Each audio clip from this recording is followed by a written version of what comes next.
शाजिब खानजादा एक बार फिर हमारे साथ मौजूद है। शाजिब साहब, मुख्तलिफ पहलुओं पर उनकी बात हो रही है नवाज शरीफ की तकरीर के, लेकिन क्या वो ये पैगाम वाज़े तौर पर आवाम के सामने रखने में कामयाब हुए हैं कि उनका एजेंडा मुआशी तरक्की होगा, उनका एजेंडा हमसायों से दोस्ती होगा? यहाँ पर आज उनकी जलसागाह में ही 1998 का जिक्र भी किया गया। अटल बिहारी वाजपेयी मीनार पाकिस्तान आए थे, जो कि एक तारीखी मौका था पाकिस्तान और भारत के दरमियान ताल्लुकात का। फिर उनकी गुर्बत मौजूदा भारतीय वज़ीर आज़म से भी थी, उसकी वजह से भी उनको कई मुश्किलात का सामना करना पड़ा। आज भी उन्होंने वो बात वाज़े तौर पर दोहरा दी कि हमसायों से बेहतर ताल्लुकात के बगैर पाकिस्तान तरक्की नहीं कर सकता। क्या वो अपने इन माजी के तरीक़ेकार जिस पे वो चलकर अपनी सियासत करते थे, वो पैगाम सामने रखने में कामयाब हो गए हैं अवाम के? अगर ये बड़ी अहम बात है, क्योंकि जाहिर है दो उनसे बातें की जा रही थी कि उनका जो एजेंडा है मुआशी तरक्की का, उस पर कितनी बात करेंगे, माजी में जो जिन चीज़ों की वजह से वो मसाइल का शिकार हुए उस पर कितनी बात करेंगे। तो उसमें जाहिर है ये बात तो उन्होंने की है कि वो आगे जाके बदले के बजाय मुआशी तरक्की पर फोकस करेंगे, और बार बार की है। मेरे सारे क्वार्टर्स को भी यकीन दिला रहे थे आवाम से ज्यादा। मगर साथ ही जो उन्होंने ये बात की कि कोई भी मुल्क अपने हमसायों से अगर उनके ताल्लुकात बेहतर नहीं है तो वो तरक्की नहीं कर सकता, ये वो बात है जिसकी वजह से वो 99 में बहुत करीब चले गए थे इंडिया के साथ मामलात का हल करने के लिए, मगर जनरल मुशर्रफ ने कारगिल कर दिया, नवाज शरीफ साहब का तख्ता भी उल्टा, उन्हें जेल में भी जाना पड़ा। उसके बाद वो 2013 से 2018 तक बड़े आगे बढ़ना चाहते थे। देखिए, नरेंद्र मोदी आए थे हमारे वजीर आजम के घर।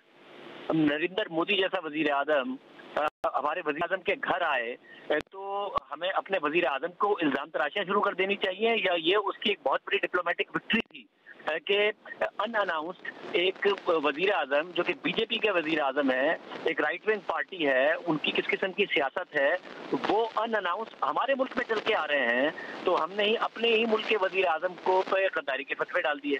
फिर इमरान खान साहब पे भी जब मोदी का यार ये सारी बातें की जाती थी, उस वक्त भी कहते थे कि ये बड़ी गलत बातें हैं। पाकिस्तान ने बहुत सारे मौके जाया किए हैं, और जाहिर है ये बात बिल्कुल दुरुस्त है नवाज शरीफ साहब की कि आपके अगर हमसायों से ताल्लुकात अच्छे नहीं हैं तो आप तरक्की नहीं कर सकते हैं, चाहे वो कोई एक हमसाया हो या मुतादिद हमसाए हो। और अमन तो वैसे भी जुनैद एक ऐसी चीज है कि अगर अपनी अना को बेचकर भी आपको अमन खरीदना पड़े तो महंगा सौदा नहीं होता है। अमन आपको खरीद लेना चाहिए, क्योंकि अमन के जो फवाइद हैं वो बहुत देरपा होते हैं और वो आपकी आवाम उन्हें हासिल करती है। सारी दुनिया की मिसालें मौजूद हैं। बाद में तो इमरान खान साहब का भी यही नजरिया था कि जी अमन होना चाहिए, मैं तो अमन चाहता हूँ कि हो, मगर नरेंद्र मोदी मेरा फोन ही नहीं उठा रहे, नरेंद्र मोदी बात नहीं कर रहे, नरेंद्र मोदी रिस्पॉन्ड नहीं कर रहे। जब मुल्क का वो वजीर आजम था जिसके पास चल के नरेंद्र मोदी आ गया तो आपने उस वजीर आजम पर इल्जाम लगा दिए। बाद में जाहिर टाइम गुजरा तो फोन नहीं उठा रहे थे। तो आपने आगे बढ़ना है, तो आगे बढ़ने के लिए ताल्लुकात बेहतर करने, जाहिर है इस वक्त जो नरेंद्र मोदी हैं उनकी तरफ से और उनकी इंतजामिया की तरफ से बात बहुत आगे चली गई है। एक एक्सट्रीमिस्ट माइंडसेट है उनका, उनके साथ अमन मुश्किल है। मगर पाकिस्तान में जब जब अमन के मौके आए हैं, नवाज शरीफ साहब ने और उनके मुंतखब वज़ीर आज़म ने उसकी कीमत अदा की है जब जब उन्होंने अमन की बात की है। और शॉर्ट टर्म में या लॉन्ग टर्म में अगर मुंतखब वज़ीर आज़म ने वो कीमत अदा की है तो हमने देखा है कि पूरे 74-75 साल तारीख में पाकिस्तान ने और फिर पाकिस्तान के अवाम ने इसकी कीमत अदा की है। अमन एक ऐसी चीज है जो कि हमारा वे फॉरवर्ड हो सकता है। बाकी जो पॉपुलिस्ट नारे हैं, ये आप अगर रोटी आके कर दें सस्ती और आधी, तो आर्जी तौर पर करने में शायद कामयाब हो जाएंगे। बिजली की कीमत का वादा कर लें, आर्जी तौर पर शायद कुछ हो जाए। मगर अगर लॉन्ग टर्म में इस मुल्क में तरक्की करनी है तो स्ट्रक्चरल रिफॉर्म से होगा, अपने पड़ोसियों के साथ अमन के साथ होगा, आगे बढ़कर होगा। इन पॉपुलिस्ट नारों के साथ नहीं होगा कि हम अपने वज़ीर आज़म पर और उनकी हुब्बुल वतनी पर शक का इजहार करना शुरू कर दें अगर वो अमन की बात करें।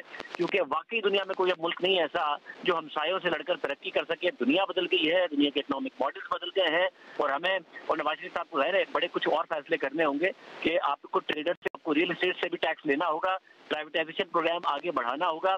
ये नहीं हो सकता कि आप आवाम को ही की जेब पर ही बोझ डाले जाएं, टैक्स का भी तनख्वाहदार तबके पर, और दूसरों से टैक्स ना ले रहे हो। तो ये सारा काम करना होगा, रियासती इदारों को कोऑपरेट करना होगा अगर आगे बढ़ना है।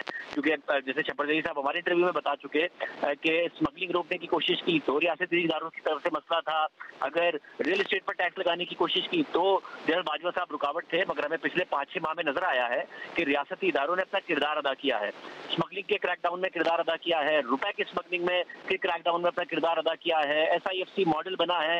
अब उस पर एक तरफ ये तनकीद हो सकती है कि तो एक हाइब्रिड मॉडल का ही तसलसल है, मगर 2016-17 के बाद जितनी स्पेस दी गई और इमरान खान साहब जिस तरह हुकूमत कर रहे थे और क्या वो फख्र से बताते थे कि सबसे ज्यादा डेमोक्रेसी से प्यार करने वाले आर्मी चीफ जनरल बाजवा बड़ा ताउन करते हैं, तो अब अनफॉर्चुनेटली ज़ाहिर आइडियल सिचुएशन नहीं है पाकिस्तान की। आइडियली आप ये चाहेंगे, मैं ये चाहूंगा कि सिर्फ और सिर्फ एक डेमोक्रेटिक गवर्नमेंट मुल्क को आगे बढ़ाए, मगर जाहिर है जो इदारे हैं वो इतना ज्यादा इन्वेस्टेड हो गए मुल्क की इकोनॉमी में कि उनके फैसला किए बगैर कि सिस्टम ठीक करना है, सिस्टम ठीक होगा नहीं।